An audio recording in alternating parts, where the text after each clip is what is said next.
mindset is, I think, something that I can control, that I'm in charge of. I expect the best, and when I say that, I say, okay, well, if I'm going to go from point A to point B, then what are my steps? And I always create my steps, and I always create benchmarks, and I also know that there's going to be failure and adversity.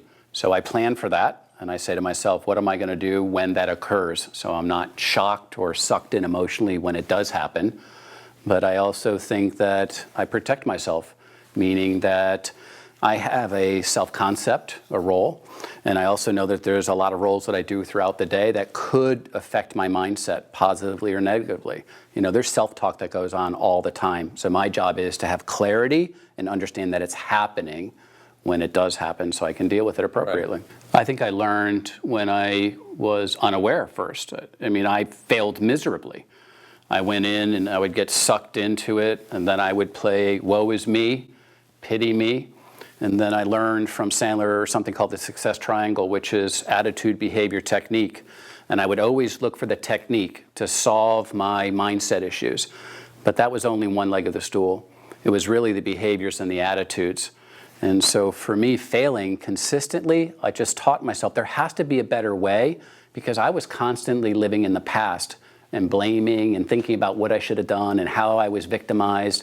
And once I stopped doing that, then I said, okay, I have to move forward. And that's what did it for me. That's how I taught myself, really, through failure. Well, what changed was, and I started being a better risk taker.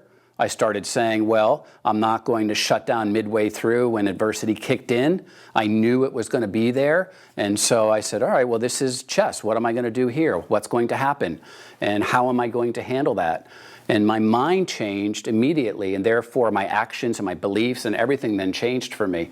So knowing full well that I can control my own destiny and I didn't really have to rely on anyone else and I controlled it, that was freedom for me, and that was self-accountability for me, and then everything changed. Leaders are like sailboats. We're going to tack left and right, but as long as we get there, and and it's close, it's good. Where I think as we try to go for ultra perfection, we never get there, and we're always disappointed.